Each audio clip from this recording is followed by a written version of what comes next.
Hey guys, the Monk52 here, of course, and today we're discussing the Friedrich große of FDG. Hopefully I pronounced that right. If you do know the correct spelling, please spell it phonetically for me. So on to modules. Secondary banner mod is what I recommend if you're trying to be, super competitive. This boat aiming systems is probably better. You probably don't spec into secondaries, but I quite enjoy the secondaries. Either or, steering gears is pretty good. Prop mod is quite nice. Prefer prop mod. A concealed mod is by far the best choice. You really don't run anything else. And you 100% want to run main barrier mod, even if you're going for a secondary build, because secondary barrier mod 3 is not worth your effort. You definitely want to prioritize your main gun reload, because when you're brawling, you use your main guns, because they're the main battery, not secondary. So yeah, highlight that. Again, as I said, you could swap out for aiming systems for a more accuracy focused build, but you have secondaries. I feel you should use them, and I quite like that, using that. In terms of operations, so what you should have first for the new mod slots, I probably would recommend the hull first over the range mod, because I like to get in closer engagements and survive a bit longer. But that's just me. You could go with range. Range is quite important. Range is definitely your second or first choice, but the hull is probably your most important upgrade. Then engine, and then finally, maybe you either equip the 420s or not. I'm still deciding. You do get an extra 2.6 seconds onto your main battle reload, and for a brawling battleship, that's pretty darn bad. And you're not really gaining anything from 420s besides a little bit more alpha, which is quite nice, I guess, but you're losing a massive 2.4 second reload on your reload. So it's probably not a good idea. Potentially, we had to see. When I get that point, maybe I'll decide it, but I don't think that having the 420s equipped is a good idea, unfortunately. 22 second reload, as I said, pretty good reload. Alpha is quite low. Health points is quite high using our commander and hide. Full secondary build spec here, Porcupine and all that malarkey with Haruna. 11 kilometers, so yeah. It's not as good as Bismarck's. Bismarck's 11.8, and probably the best secondary range is 11.9 for Brandenburg. These are very high level commanders, by the way, just so you know. So they're pretty much maxed out in terms of secondary potential. On to commander of your choice here. I recommend Henry G. Hyde if you have him, with Cannoneer, Porcupine, or just Porcupine. You could use drill bits. I don't like drill bits too much. Marksmanship and Mass Mechanic with full secondary Franz von Hipper and Haruna. If you don't have Hyde, that's probably fine. Auto is a very good replacement. This is what I recommend for Auto. Firefighter, Mass Mechanic. You see everything's here. Ultra build. Again, Franz von Hipper this time. Kedrov, which will give you the advantage in brawls. It takes your turret traverse down from 37.6 down to, I think it's 37.6 down to 31. So you're saving 6 seconds off your turret traverse, which is quite nice. You could also go for Paolo de Revel to get that reload down even more. So that's a very good option as well. So there's your free-to-play option as well. I like to have their alternatives because I don't like to offer just purely event commanders. Even though Hyde is currently available, so might be worth getting him, honestly. If you have it, he's a very good commander. Again, Hyde also buffs your hit points. You get 76k, pretty high up there. You definitely gain about 6k, 6,000, something, a pretty decent chunk of health. You guys can do the math there. 4 heals. Oddly enough, you get a decent secondary 6 kilometer sonar. Again, only 2 charges. You get a minute, basically GK sonar. But the only issue with this, I've looked at the mod slots, the consumables. You get 7 of the planes, but you only get 3 of the target enhanced secondaries, which is a little bit annoying. Maybe we can get 7 of the target, secondary thing. So we definitely run out the secondary ones. But yeah, if you're feeling more competitive build, honestly, I would rather put the fighters or the spotters and just forgo the secondaries. But I quite like running secondaries because there's simply more fun. Kind of slow again, but then this is when you're running at stock, the ship's always going to underperform. So recommend, as I mentioned before, you want to get yourself either the hull or the range upgrade first, and then either the range or the hull, because wherever you get first. I recommend the hull first. In terms of the armor, you get a really good armor scheme. A nice comfortable icebreaker. Not much 32 for the Yamato and any boats to overmatch or pen. Other than that, pretty much very tanky. As I said, icebreaker on the nose as well, and on the stern, which is quite nice. You get 38mm of view protection. It says 300 there. The wee toppy tip bit, we tiny bit of the view protection is the red grade armor. I forgot the number off the top of my head there, but you do get that.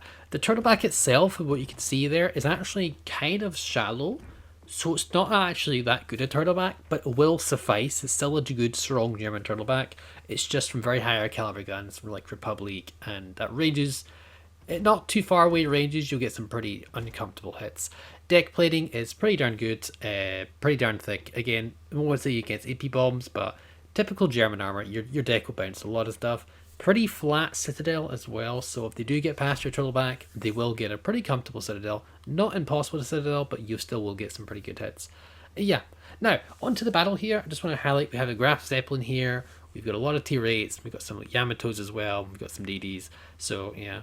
We got to be careful. Now, playstyle of, at least the playstyle I recommend on the Friedrich de Grosse or FDG is using island cover 100%. It's very similar to the GK, except it's just a bit more maneuverable and you have a little bit. It's more versatile than GK, but GK is certainly that. You get the triple, you get a lot more guns, a lot more death, and a lot more powerful secondaries, and of course, it's just massive. Where FDG is a much more, it's a smaller ship, so it's just an arguably better Bismarck, but Bismarck does have its buffs, the improved pen angle and so forth. So yeah, we'll have to see. You want to get yourself close to islands, use cover, and take opportunist shots. Early game and late game, you can get a bit closer. Use your secondaries, use your brawling capacity, and get some work done. We see a really good shot potentially on Broadside Iowa. We're using a hide here, so we have got the additional advanced, improved accuracy, so we should get something decent. But that was pretty good, pretty good. You get some questionable shots occasionally though. Now, because for our armor scheme, we can 100% tank Yamato, especially when angled. Our icebreaker will protect us from the majority of the shots there. Take a broadside shot, just the front two guns of the Yamato. We don't reveal all our broadside. Looks pretty good, and then just kind of flops itself just at the upper deck there. Not what we wanted. We want a juicy citadel, but hey. C23 looks like he's either going left or he's going to pursue us. If he's pursuing us, then we can turn around a sonar, we can turn around a secondary consumable, and we can go to Pound Town, this man here, which would be quite nice, hopefully. But it looks like he's going for it. It looks like he's going for it. We'll add him as a secondary priority. Not that it matters, he's the only thing in secondary range, because our secondary range is 11 kilometers with our current build. I quite like the secondaries. Again, if you're being competitive and super competitive about the boat, you'd probably just forgo it. Because secondaries will do fine anyway, but I think buffing them is just way more important. Parsifal comes in with a wee cheeky wee, I think it got a pen, I think he got a citadel there. I did misplay here. I don't want to activate the secondary consumable, kind of forget about it. I thought I already turned it on, but it turned on my sonar instead, but it doesn't matter, we would have turned them on both anyway. Secondary start firing. He does go on and off in terms of concealment. I'm not 100% sure. I think he's running out of his smoke or something like that. I think he's just in the hydro range, just leaves it, something like that. We're going to blind fire him a little bit more. We still have AP loaded. We probably should have switched, honestly, but then again, I didn't know if I had any more choices, because usually when a DD stays in smoke like that, he's not going to go away until the duration of smoke, because he's pretty darn scared and running away. Plus the Friedrich as well on the other side is coming up, so I might need the AP for that as well. So we're going to pursue forward here. He's already fired both his sets of torps. We're pretty comfortable there. He actually pops up again, so that's unfortunate for him. Secondaries start wailing on him a little bit more. We get 3 secondary hits, and our main guns are doing some work as well. We have this rotating fire here with front 2 guns and front 2 back 2 guns. It gets the job done. Kaga actually bobs the Z23. It looks like the Z23 is spotted by the carrier in and out, but he must have left the smoke screen. It's a weird one. Anyway, so he's out. That's the first DD dealt with. We see that there's a Friedrich de Grosse over here, but I don't think he's pushing just yet. But maybe we can get our opportunity to get a turn here and try attack the other one using island as cover. Plus we see destroyers over here, and honestly, we're the best thing to deal with the other DDs because of our secondaries, rather than the other one, besides the one cruiser. That for HED does poke out, catches a little bit off guard there, a bit of a misplay there. But hey, we all make mistakes, sometimes it happens. That's how things cookie crumble sometimes. We shouldn't have pushed out just yet, but hey, that's the thing about the turtleback. It can save you that from those rare moments. Take a pot shot at the Akizuki. There's nothing else to shoot at right now. Plus, it's always good to shoot a destroyer, even in relatively inaccurate FDG. And we actually get a pretty spicy shot. Akizuki is very slow, so that it's much harder for those boats to kind of duke the shots. That 8 kilometer FDG over there, the closer one, looks like he's potentially coming in here. Let's try and get our angle really good for that guy. Probably, no, we can't shoot the DD just yet. Maybe we can shoot, he's almost broadside. He is turning at angle, but we can still get some decent shots on the guy. plus our secondaries are going to go. Obviously, he's another FDG, so probably his secondaries are similar to ours, but we have fully spec for secondaries, so we'll have to see if we can win the secondary duel. Plus, again, main battle reload mod will give us the lead here, give us the advantage because we can fire our bigger main battery guns, which will do majority of the damage because again, they're main battery guns. Another FDG pops in the mix. FDG is a very popular bow. I've definitely noticed that in the tier 8 matchmakings. And yeah, we're going to focus on this guy right now because he's a bit more of a pressing target. Plus, the Hipper is on the other side fighting with our FDG. If anyone's going to kill it, it's potentially close range. At close range, it's going to be the Hipper. So we'll do what we can here. We do switch it back and forth occasionally. I think it's a good idea. Maybe I get a fire in the FDG, then swap it back out. Like, you know, on the one on the right and one on the left. We're getting quite a lot of focus here. But our main goal was actually to help and assist with the DDs. One DD's down, we're trying to get more. The Shimikaze is nearby, so we do need to be very careful and cautious of that, because Shimikaze could just take us down to Pound Town. And Akizuki as well does have to be, that reload booster is essentially becomes a Kagero, so just be aware of that as well. We're going to again focus our secondaries, use our consumable here. We're racking up some secondary hits. We do get a fire. Can we swap over this guy here? Maybe we can get a fire over the other end. He does damage control though, so we kind of have to switch it back on. I really don't hope we don't have the same secondary priority thing that PC has, where you have to it takes time for the secondaries to readjust their aim. But yeah, we'll have to see. We do get another fire again on the other Friedrich, so we do switch it. I thought I had to switch it, must have not done that. So now I switch it, there we go.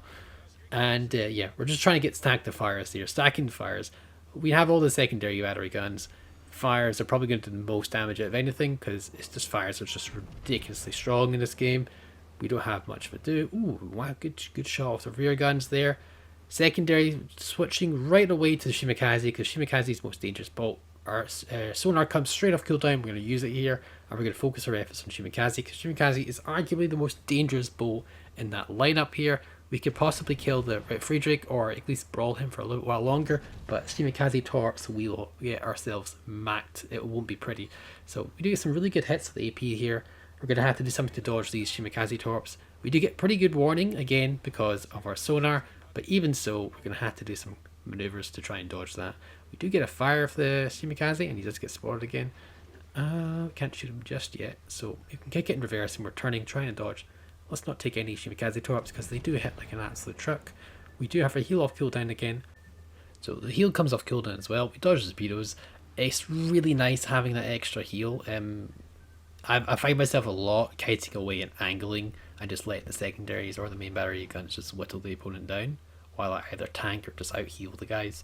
Damage is what they do, so it does help. We did really smack the Shimikaze, we didn't straight up kill him. We've already picked up a sizable amount of damage here. We've already got 149k damage. Maybe we can get a little bit more here potentially. I don't know if we can kill the Friedrich with those shots, even if they landed really well. We can get some decent shots in. Really don't get that much, honestly. It depends on the gun turrets if we damage it, but nothing really fancy. If he pokes a bit more, we can get some more damage in, but it doesn't look like he's doing it. Akizuki is being a bane of my existence here, attacking me for the smokes. The best thing I can do is just simply run away from it. That's a lot of people don't understand that when you have these HE spammers that are doing these things, running away from the problem is usually the best idea. At least for the Akizuki, other Russian DDs just ignore that because they have infinite range. But yes, that's the best thing to do for Akizuki. Then he has to leave his own smoke screen and he has to fight me in the middle ocean, so that's a bit of a problem. Shimikaze pops up again. I don't know why he's shooting like this, but hey, we're gonna at least try and punish it again with our secondaries. Consumables coming off cooldown very soon, and we're gonna try and use this as fast as we can. Friedrich pops in here. There, we do use the consumable. There we go. He does pop out. Oh, we get nothing with our shots here. Let's try and get the secondaries to finish off Shimikaze. Maybe the rear gun. Probably focus on the rear gun. I don't know. I really want to get rid of this Friedrich though, but it looks like he's healed back up. We do get a heal that really helps us out. Get our heal here. Let's kill the Shimikaze 100%. He's more important. Let's see if we can get him with our main battery guns, along with this complementing our secondaries at this point. I don't know how it works. Looks pretty good, but no, he turns it way off. Alright, well, I do want to give full broadside to the Friedrich though. That is a problem. He is rushing us, giving us secondaries time to react. Secondaries are firing. There we go. 9 more seconds on the rear guns. Maybe we can get him with the rear guns. About 5 seconds left. It looks like we've got him here. It looks pretty comfortable. You never know what Friedrich can still be a mess up here. Now secondary hit with them down, and the main gun kills him. That's very good. Can we get this Friedrich though? That's the next question. He's got a tad of a health advantage. I think he's got a little bit more than 15k or just 15k, whereas we're on 13. So I think he's got a bit more of a health advantage. Plus, his shells look a lot more accurate than ours right now. So we'll have to see. We do get 3 connects, but only only 2 does really any damage at all, and he's kiting away as well. He's on like 6k health, maybe like 4k health, so he's probably similar to us in terms of probably have a little bit more maybe. I don't know. I can't really see very well when you're doing these recordings. You can't really, the screen's minimized a little bit. But we'll take a look here. Try and get the rear guns up. We need to keep our maintain our angle and try and mitigate any shots. As you can see, if you angle correctly in FDG, you can last quite some time. So you never know. Carrier's coming. That's definite death. We can't angle against that because that's a carrier. So we're going to have to just swing the butt around here and try and get all guns in place before we simply just die. So we have to send it right now. We're going to die anyway, so there's no point in angling anymore. If we mitigate our shots, let's try and get as many shots as we can in the water before we go down. Here we go. The Friedrich the Groß's shells kill me. Honestly, he deserves it more than the carrier does. It's fine. Anyway, and we get one last overpen. Doesn't kill him, unfortunately. And that's the game. Our team kind of melted during that exchange. I saved you the trouble and I skipped ahead to where the carrier let the base get capped. And yeah, that's a little unfortunate, but hey, I feel we did a decent job for the Friedrich. 1.5k base, you know, on a loss, 165k damage, 188 secondary hits, and the high caliber as well. Not bad. We tried, but we couldn't carry the game. But that's not always the case. It's the fact that we do a good job, and I feel we did a good job there. And I hope this helps you out, guys. Remember, this is with a stock Friedrich the Groß, so maybe a fully upgraded one, or at least a little bit more modules will help you quite some more. As always, guys, hope you enjoyed the video. Hope this helps you out, and yeah, leave a comment, tell me what you think of FDG, you know, and yeah, have a nice day, guys, and I'll catch you next time. Bye for now.